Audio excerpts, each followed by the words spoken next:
नमस्कार दोस्तों, स्वागत है आपका हमारी एक और नई वीडियो के अंदर। आज हम जियोग्राफी के एक टॉपिक को करेंगे जिसका नाम है रॉक्स, कॉन्टिनेंट और ओशियन। इस टॉपिक्स के अंदर हमें सबसे ज़्यादा ज़रूरी है समझना। हम चीज़ों को याद करते हैं, याद नहीं होती जब तक हम उसको समझ नहीं लेते। तो आज की वीडियो में हमने बहुत सारी पिक्चर्स का, इमेजेस का यूज किया है ताकि आप कंसेप्ट को अच्छे से समझ पाएँ। यदि आप समझ पाते हो तो जियोग्राफी को आप कर पाते हो। तो सबसे पहले रॉक्स की स्टडी को हम बोलते हैं पेट्रोलॉजी।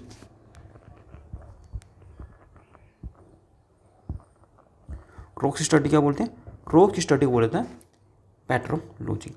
उसके बाद रॉक्स तीन टाइप की होती हैं। रॉक्स कितनी टाइप की होती है? तीन टाइप की। नंबर एक तो आग्नेय। तो नेक्स्ट पेज पर करवाते हैं। ये जो इमेज है आग्नेय इमेज है। रॉक्स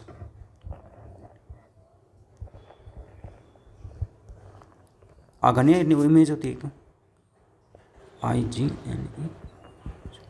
और दूसरी होती है सेडिमेंट्री।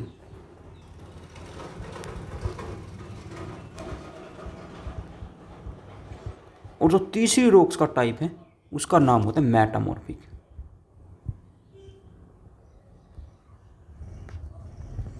जो ये वाली जो इमेज है ये है सेडिमेंट्री। सेडिमेंट्री क्यों? मैं आग्नेय रॉक वो होते जो धरती से, जैसे अर्थ है, अर्थ के अंदर से जो लावा निकलता है ना, लावा निकल करके वोल्केनो के फॉर्म में बाहर आएगा। और इस वोल्केनो से जो इमेज रॉक बनेगी उसका नाम होगा कौन सा? आग्नेय रॉक। दूसरी तरफ जो सेडिमेंट्री रॉक इन दोनों टाइप की रॉक से बनती है, इससे भी और इससे भी। इन दोनों को मिलाने से बनती है सेडिमेंट्री रॉक। सो आग्नेय मेटामॉर्फिक जो आगे आग्नेय रॉक है, मतलब मेटामॉर्फिक रॉक कौन सी होती है? मेटामॉर्फिक रॉक होती है जब आग्नेय रॉक धरती के अंदर होती है और उसके अंदर बहुत हाई टेम्परेचर और प्रेशर बढ़ता है ना, हाई टेम्परेचर, प्रेशर और हीट की वजह से ये मेटामॉर्फिक में चेंज हो जाती है। तो कई बार फिर अपर से मृदा अपरदन हो जाता है और मेटामॉर्फिक रॉक ऊपर आ जाती है। फिर ये टूट जाती है, मेटामॉर्फिक टूट जाती है, सेडिमेंट्री टूट जाती है। और अन्य जो पेड़ पौधे होते हैं वो भी टूट जाते हैं। वो पेड़ पौधे टूटने की वजह से किसी एक जगह पर खट्टे हो जाएंगे। पेड़ पौधे, रॉक, चट्टानें सभी मिलकर जो खट्टी हो जाएगी, यहाँ पर लेयर बाय लेयर बनती हैं। तो बहुत सारी लेयर सालों साल इकट्ठी होती रहती हैं। तो हाइट और प्रेशर की वजह से ये भी मेटामॉर्फिक रॉक में चेंज हो जाती है, इतनी सख्त हो जाती है कि चट्टान बन जाती है। तो इसलिए इनको सेडिमेंट्री रॉक बोला गया। ठीक है, इनके थोड़े थोड़े एग्जाम्पल्स भी कर लेते हैं। अब आग्नेय रॉक्स के एग्जाम्पल कौन कौन से भाई? आग्नेय रॉक को बोला जाता है ग्रेनाइट।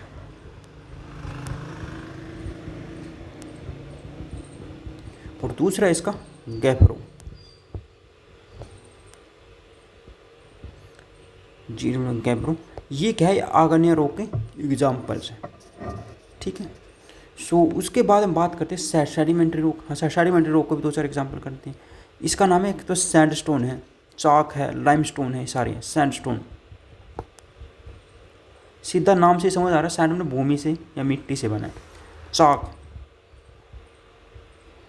होता है, होता है लाइमस्टोन।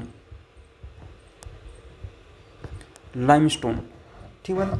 लाइम में चूने का पत्थर का, जो चूना का पत्थर होता है वो भी सेडिमेंट्री रॉक का ही टाइप है। ठीक। तो अब हम बात करते हैं, ये है मेटामॉर्फिक रॉक। क्या है मेटामॉर्फिक?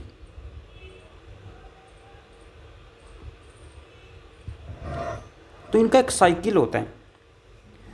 चलो पहले मेटामॉर्फिक रॉक के बारे में बता दें। मेटामॉर्फिक रॉक बनेगी हाई टेम्परेचर, जैसे कि जो पहली बड़ी जो दो रॉक होती है, दोनों रॉक टूट करके मेटामॉर्फिक रॉक आग्नेय रॉक से ही बनती हैं या उससे बन सकती हैं। चल इसका रॉक साइकिल ही बना देते, आपको अच्छे समझ आएगा। ये आग्नेय है, ये तो आग्नेय है, ये मेटामॉर्फिक, और ये है सेडिमेंट्री। आग्नेय, सेडिमेंट्री, मेटामॉर्फिक। आग्नेय रॉक तो हमें पता लावा से बनेगी। किससे बनेगी? लावा से। अब ये सेडिमेंट्री आग्नेय रॉक क्या करेगी? टूट जाएगी। टूटने के बाद क्या? सेडिमेंट्री बन जाएगी। यदि सेडिमेंट्री रॉक धरती के अंदर बहुत नीचे चल जाती है, पिघल जाती है मेल्ट होने से, दोबारा अर्थ में मिल जाएगी तो ये बन जाएगी आग्नेय रॉक। अब सेडिमेंट्री रॉक से मेटामॉर्फिक रॉक कैसे बनेगी? सेडिमेंट्री रॉक टूटने से, ब्रोकन होने से। हीट और टेम्परेचर से बनती है, हीट से क्या हो रहा है, हीट। और अग्नेय रोग से भी ऐसी बनेगी, मेटामॉर्फिक बनेगी हीट से और अग्नेय बनेगी मेल्ट से। ठीक बात है, इतना ही ध्यान करना है ये ब्रोकन से। आप समझ रहे क्या कर रहे हो? देख मेरी बात सुनो, दूसरा पेन से मैं ये अग्नेय जो रोग है इसका मेन उद्देश्य लावा से बनेगी। यदि मेटामॉर्फिक रोग पिघल जाती हैं, यदि मेटामॉर्फिक रोग पिघल जाती, पिघलने के बाद धरती के लावा के अंदर मिल जाएगी तो अग्नेय रोग बनेगी। यदि सेडिमेंट्री रोग पिघल जाती, पिघलने के बाद धरती के लावा मिल जाएगी तो लावा से ही अग्नेय रोग बनेगी। ये बात आपको ध्यान रखनी है। अब बात करते हैं मेटामॉर्फिक रोग की। मेटामॉर्फिक रोग बनते हैं मेनली हीट से। धरती के अंदर जब बहुत ज़्यादा प्रेशर पड़ता है तो हीट से अपना स्ट्रक्चर या केमिकली चेंज हो जाता है। केमिकली चेंज क्या होता है? यहाँ पर केमिकल चेंज होता है और इसी चेंज होने की वजह से मेटामॉर्फिक रोग बनती है। मेटामॉर्फिक हीट से बनेगी, इससे भी हीट से बनेगी। सेडिमेंट्री रोग बने ब्रोकन से। सेडिमेंट्री रोग किससे बनती है? ब्रोकन से। किसके? या तो ये टूटे या ये टूटे, इनसे बनती है सेडिमेंट्री रोग। टूटने से एक जगह जमा हो जाएगी तो सेडिमेंट्री रोग। अब मेटामॉर्फिक रोग की हम बात करेंगे कि मेटामॉर्फिक रोग कैसी कैसी है, उसके थोड़े से एग्जाम्पल देख लेते हैं। सबसे पहले हमने पढ़ा था ग्रेनाइट। ग्रेनाइट किसका एग्जाम्पल है? ये अग्नेय रोग है। अग्नेय रोग को ज़्यादा प्रेशर की वजह से मेटामॉर्फिक चेंज होती है, ग्रीनिश चेंज होते हैं, गिनीस। ठीक है। जो चाक स्लेट है, चाक सेल जो होती है स्लेट के अंदर है, स्लेट है मेटामॉर्फिक रोग। ये मेटामॉर्फिक है, ये बात आपको ध्यान रखनी है। सैंडस्टोन चेंज हो जाता है क्वार्टजाइट के अंदर। सैंडस्टोन क्या है? सेडिमेंट्री रोग है सैंडस्टोन। सैंडस्टोन को बहुत ज़्यादा प्रेशर पड़ेगा तो यह चेंज हो जाएगी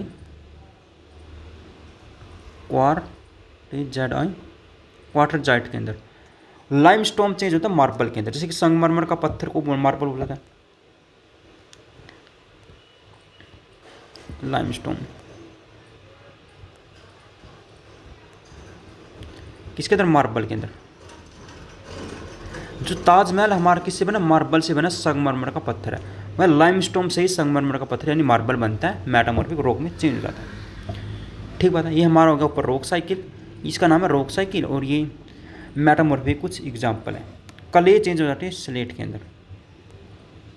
क्ले एक टाइप की मिट्टी होती है, वह चेंज होती है स्लेट के अंदर। ठीक। तो अब रोग के बारे में हमने पढ़ लिया। रोग दो टाइप की होती हैं। रोग कितनी टाइप की होती है? रोग होती है दो टाइप की। एक होता है एसिडिक और दूसरी होती है बेसिक। एसिडिक वो होती है जो उसके अंदर एसिड ज़्यादा होता है, यानी कि थोड़ा हल्का लावा से बनती है। बेसिक होती है जो बाहरी लावा से बनती है। और बेसिक जो रोग है पाई जाती है ओशियन के अंदर, तो एसिडिक पाई जाती है कॉन्टिनेंट के अंदर, यानी धरती के अंदर, महाद्वीपों के अंदर एसिडिक पाएगी और ओशियंस के अंदर हम पाई जाती है बेसिक। अब हम बात कर लेते हैं आगे रॉक्स के अंदर का स्ट्रक्चर। ये काफ़ी इंपॉर्टेंट है, पेपर में काफ़ी बार पूछा जाता है। पेपर में बहुत बार ये चीज़ें पूछी जाती हैं, ये आपको ध्यान रखना। जो नीचे जो लावा निकलता है, लावा एक जगह इकट्ठा हो जाता है, उसे बोलता है बैथोलिथ। इसी को बोलते हैं बैथोलिथ। जो नीचे धरती, कई बार जो लावा होता है ना, लावा धरती के नीचे से निकलता है, वो धरती के नीचे ही जम जाता है, ऊपर आने से पहले नीचे ही जम जाता है, वो काफ़ी सारे स्ट्रक्चर के फॉर्म में। और जब लावा बहुत तेज़ी निकलता है तब वह ऊपर आकर के वोल्केनो बनाता है। अदरवाइज वोल्केनो के नीचे काफ़ी सारा लावा पहले ही जमा होता है। जैसे ऊपर यहाँ पर वोल्केनो है और इसके नीचे काफ़ी सारा लावा पहले जमा है। ठीक है, तो नीचे हो गया बैथोलिथ होता है, जो बहुत सारा लावा जमा होता है। उसके बाद जो वर्टिकल लाइन जाएगी ऐसे, ये वर्टिकल में खड़ी लाइन, उसे बोलते हैं डाइक, जैसे ये डाइक है। और जो लाइन ऐसे तिरछी जाएगी हॉरिजॉन्टल, उसे बोलेंगे सील, जैसे ये सील है, हॉरिजॉन्टल लाइन को बोलते हैं सील। ये बात आपको याद रखनी है। उसके बाद जो ऊपर जा कर के ऐसा स्ट्रोक्स बना देंगे, ऐसा ऊपर ताप के, जैसे कि डोम टाइप का बना देंगे, उसे बोलते हैं लैकोलिथ। ठीक है, उसको क्या बोलते हैं, लैकोलिथ। और कुछ ऐसी होती हैं जो लेंस टाइप बनाती है, जैसे वो ऊपर से या तिरछे जाकर कैसे भी ऐसे लेंस अर्धचंद्राकार के कार में बनाते हैं, उसे बोला जाता है पैथोलिथ, पैकोलिथ, पैकोलिथ। ठीक बात है। तो बस इसके अंदर इतने ये स्ट्रक्चर पूछे जाते हैं कई बार एग्जाम्स के अंदर, ये आपने याद करने। उसके बाद जब लावा बाहर आएगा, वेंट, जिस होल से बाहर आएगा छोटा सा वेंट बोलते हैं, उसके उधर लावा फ्लो करेगा इस तरीके से। ठीक है, ये इसे वो इस चीज़ को क्या बोलते हैं, इसको बोलते हैं प्लूटोनिक बॉडी।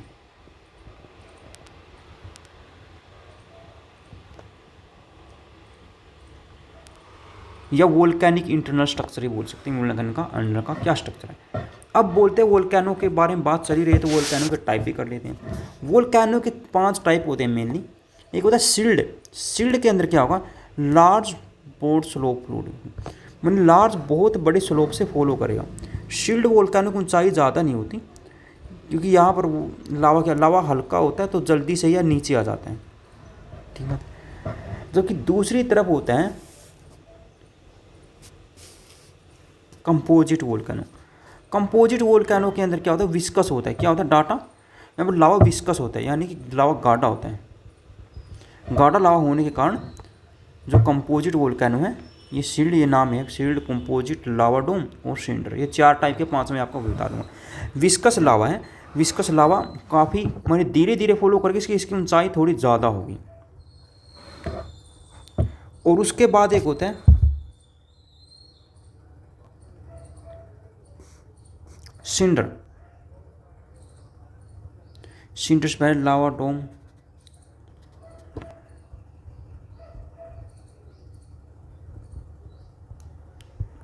केल्डर नाम है इसका यार, CAL केल्ड्रा। केल्ड्रा लावा डोम का नाम ही दूसरा नाम है केल्ड्रा। ये बहुत ज़्यादा एक्सप्लोसिव होता है।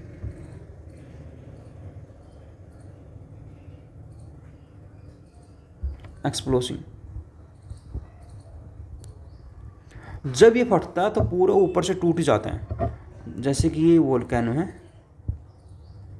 यार, बार बार जैसे वोल्केनो है, जब ये फटेगा ना तो पूरा पूरा एक्सप्लोसिव होकर के इतना सारे बच जाएगा, यानी कि बहुत ज़्यादा एक्सप्लोसिव लावा है केल्डर लावा या लावा डोम जिसे बोलते हैं, बहुत ज़्यादा एक्सप्लोसिव। उसके बाद सिंडर जो वोल्केनो है, ये भी स्मॉलेस्ट है, छोटा वोल्केनो ही बोला ऐसा बोला जाता है, ये भी स्मॉल होता है। और एक जो 5वां टाइप का लावा होता है उसे बोलते हैं flowed basalt provenance.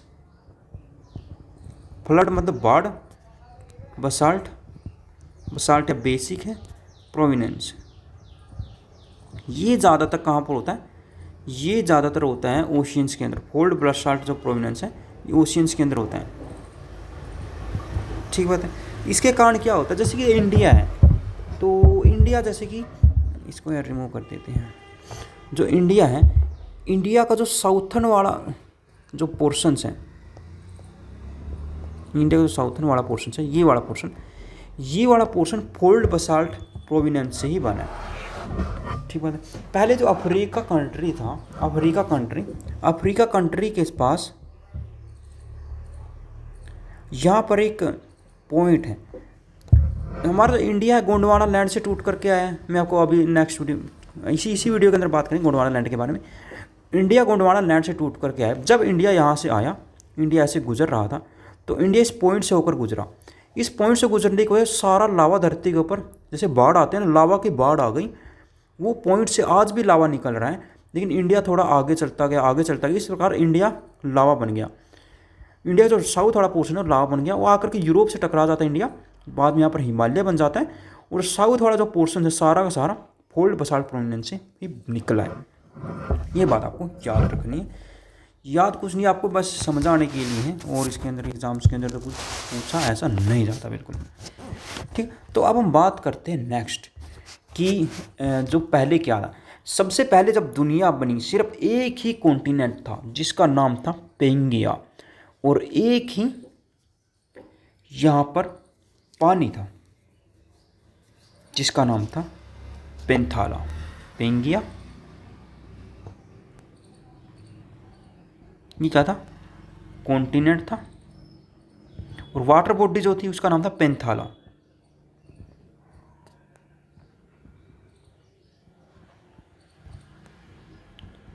Water body ना पेंथाला। उसके ये 250 मिलियन से पहले की बात है। उसके 200 मिलियन साल के बाद अब पेंथाला पेंगिया दो भागों में टूट जाता है, यूरासिया और गोंडवाना लैंड, और बीच के अंदर जो समुद्र बन जाते हैं इन दोनों के, इसे बोलते हैं तेत्यासी। तेत्यासी, ठीक है। तो उसके बाद भी कॉन्टिनेंट टूटता रहा, लेकिन जो इंडिया है, इंडिया गोंडवाना लैंड का पार्ट है। मैंने अब पहले अभी पिछली बात में बताया था कि इंडिया अफ्रीका से गुजरते हुए इस पॉइंट से होकर के गुजरता है। इस पॉइंट का नाम मैं आपको बाद में बताऊंगा। आप कमेंट में करना इस पॉइंट का क्या नाम है जिसके ऊपर इंडिया गुजरा था, इसके बारे में कमेंट में जरूर बताना। तो अभी यहाँ से गुजरता है तो इंडिया, जैसे इंडिया यहाँ से टूटा, ये अफ्रीका है, यहाँ पर आपको अफ्रीका दिख रहा होगा, ये साउथ अमेरिका, ये नॉर्थ अमेरिका, ये यूरोप, ये अंटार्कटिका और ये ऑस्ट्रेलिया। तो इंडिया का कुछ पार्ट इंडिया है, यही इंडिया है शायद, इंडिया ऑस्ट्रेलिया तो यहाँ से टूटता है। इंडिया कुछ पार्ट यहाँ मेडागास्कर करके एक जगह है, वहाँ से गुजर के फिर यहाँ तक जाते हुए, कहाँ तक, फिर यहाँ तक जाते हैं, इससे एशिया चाइना से टकराता है, तो जहाँ पर इंडिया अब लग जाती है। तो India part is the India part है। ये क्वेश्चन काफ़ी बार आता है गोंडवाना लैंड का।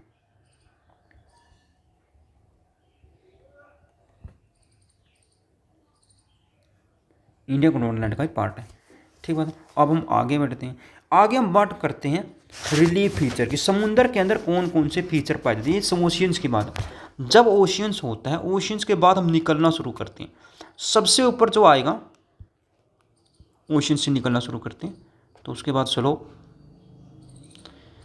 सबसे पहले कॉन्टिनेंट, यहाँ तक पानी है, पानी, तो सबसे पहले कॉन्टिनेंट सैप बोला जाए, क्या होता है, सैल्प।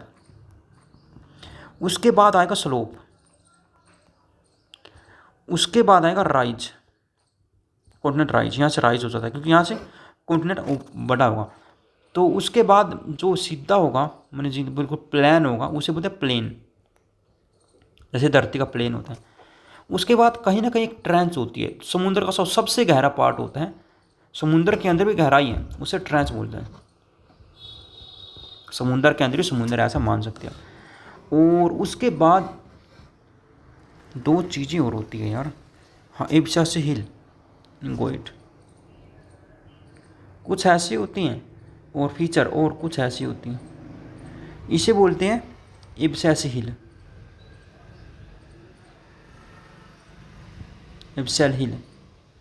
और जो ये वाला पार्ट है इसे बोलते हैं गोयोट, गोयोट।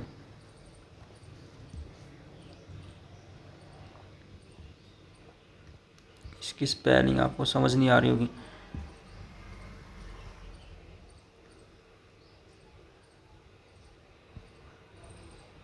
और भी फीचर होते हैं, जैसे कि वोल्केनो तो होता ही है वोल्केनो, और एक होता है मिड ओशियानिक रीज।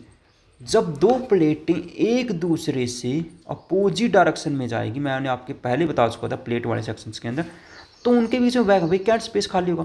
वेकेंट स्पेस को फिल करने के लिए नीचे से लावा आएगा और लावा इसको फिल करता जाएगा। तो इस प्रकार से लहर टाइप सी चीज़ें बन जाती हैं, लावा बार बार निकलता है यहाँ से, क्योंकि प्लेटें एक दूसरे से अब भी दूर जा रही हैं। तो बीच में बन जाती है रिफ्ट वैली, इसे मिड ओशियानिक रिड्ज बोलते हैं। क्या बोलते हैं, मिड ओशियानिक रिड्ज, ठीक बात। सो अब ट्रेंच की मैंने बात कर ली। तो ट्रेंच होती है तो ओशियंस के अंदर जो सबसे गहरे हैं, ओशियन, सबसे बड़ा ओशियन कौन सा है, सबसे बड़ा ओशियन कौन सा है, तो यह ओशियन, बिगेस्ट ओशियन है, बताओ, इसका नाम है पैसिफिक ओशियन। पैसिफिक ओशियन का जो सबसे गहरा पॉइंट है उसे बोला जाता है डीपेस्ट पॉइंट, चैलेंजर डीप। इस ट्रेंच का नाम है मैरीना ट्रेंच।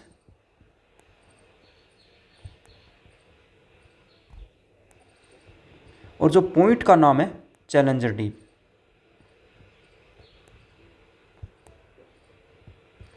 अब आप देख रहे हैं कि मैरीना ट्रेंच क्या है। देखो जो ये वाला पोर्शन है, इस पूरे को बोलेंगे ट्रेंच, इस पूरे क्या बोलेंगे, ट्रेंच। यार ये वाला पोर्शन इसको बोलेंगे ट्रेंच। वो जो सबसे गहरा पॉइंट है इसे डीपेस्ट पॉइंट है। ये जो पैसिफिक ओशियन है इसे बोलते हैं चैलेंजर डीप। और जो ट्रेंच है, ट्रेंच का नाम है मैरीना ट्रेंच। और हर ओशियंस के अंदर ये ट्रेंच और डीपेस्ट पॉइंट मौजूद है। और आपको मेरे को कमेंट है बताना है कि जो इंडियन ओशियन है, इंडियन ओशियंस का डीपेस्ट पॉइंट क्या है और ट्रेंच का नाम क्या है। ठीक है, अब बात करते हैं ये क्या है। ये कोरल रीफ। कोरल रीफ के ऊपर बहुत सारे आर्टिकल न्यूज़ के अंदर आते रहते हैं। कोरल रीफ हमारे इन्वायरमेंट को प्रोटेक्ट करती है, हमारे इन्वायरमेंट को बचाती है, क्योंकि इसके अंदर होती है कोरल रीफ। जैसे कि वो होता है ना, जैसे कि मान लेते हैं, आपको बताते हैं, कोई जीव होते हैं, इसके अंदर कैल्शियम CaCO3 की एक लेयर होती है जो जमती जाती है। इसके अंदर छोटे छोटे जीव होते हैं जो एल्गी बोलते हैं, एल्गी। तो एल्गी होती हैं किसके अंदर, कोरल रीफ के अंदर, जो क्या करते हैं, जो इस CaCO3 को बनाते रहते हैं और कोरल का भी विकास होता रहता है। और उसके अंदर जीव है वो प्लैंकटन को खाते रहते हैं, इसकी वजह से कोरल रीफ बढ़ती रहती है। तो कोरल रीफ इन्वायरमेंट को प्रोटेक्ट करती है। किसे प्रोटेक्ट करती है, इन्वायरमेंट को प्रोटेक्ट करती है। ये बात आपको ध्यान रखनी है। तो सबसे बड़ी कोरल रीफ कहाँ पर है, ऑस्ट्रेलिया के अंदर है। ऑस्ट्रेलिया का जो सबसे बड़ी कोरल रीफ उसका नाम आपको कमेंट सेक्शन में बताना। तो दोस्तों आज की इस वीडियो में इतना ही। Thank you. मिलते हैं आपको नेक्स्ट वीडियो में किसी नेक्स्ट कंटेंट के साथ। आपको हमारी वीडियो कैसी लगी हमें कमेंट सेक्शन में आपको हमारी वीडियो कैसी लगी हमें कमेंट सेक्शन में लिखना मत भूलिएगा। मिलते हैं आपको नेक्स्ट वीडियो में। Thank you, tata and bye bye.